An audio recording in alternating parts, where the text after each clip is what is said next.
क्या आपने कभी किसी बुजुर्ग को यह कहते सुना है, रात को अकेले मत निकलना, जिन्नात का इलाका है।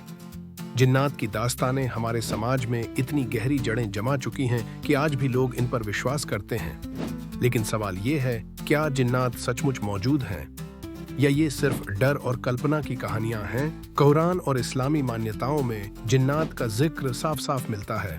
कहा जाता है कि इंसान को मिट्टी से बनाया गया और जिन्न को आग की लपटों से, यानी वो भी हमारी तरह जीते हैं, खाते हैं, शादी करते हैं और मरते हैं। फर्क सिर्फ इतना है कि वो हमारी आंखों से दिखाई नहीं देते। सोचिए, हमारी दुनिया के बिल्कुल साथ साथ एक और दुनिया, जिसे हम छू नहीं सकते लेकिन जो हमें देख सकती है। लोक कथाओं में जिन्नात को कई रूपों में दिखाया गया, कभी मददगार, कभी खतरनाक। कहा जाता है कि कुछ जिन्न इंसानों से दोस्ती कर लेते थे तो कुछ इंसानी दुनिया को बर्बाद करना चाहते थे। शीशे की बोतल में बंद जिन्न वाली कहानियां तो आपने भी सुनी होंगी, लेकिन असल में लोग मानते थे कि जिन्नात को काबू में करने के लिए टोने टोटके और तावीज़ों का इस्तेमाल किया जाता था। भारत और अरब की गलियों से लेकर अफ्रीका तक जिन्नात की कहानियां हर जगह फैली हैं। पुराने गांवों में लोग मानते थे कि खंडहर, वीरान कुएं या पुराने पेड़ों में जिन्न रहते हैं। आज भी कई जगहों पर लोग रात को ऐसी जगहों पर जाने से बचते हैं और कई लोग दावा करते हैं कि उन्होंने जिन्नात को देखा है, कभी परछाई की शक्ल में, कभी अचानक आती आवाजों में। लेकिन क्या ये सच हो सकता है? वैज्ञानिक कहते हैं कि ये सब भ्रम, डर और मानसिक खेल है। रात की आवाजें, अंधेरा, नींद और दिमाग की थकान मिलकर इंसान को धोखा दे देती हैं।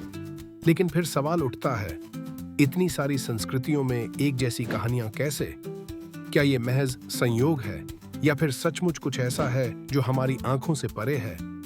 दिलचस्प ये भी है कि जिन्नात को हमेशा पूरी तरह बुरा नहीं बताया गया। कई कहानियों में वो इंसानों की मदद करते हैं, उन्हें खतरे से बचाते हैं। शायद इसी वजह से लोग जिन्न से डरते भी हैं और उनकी इज्जत भी करते हैं, क्योंकि वो एक ऐसी ताकत का प्रतीक हैं जो इंसान से बड़ी है लेकिन पूरी तरह समझ में नहीं आती।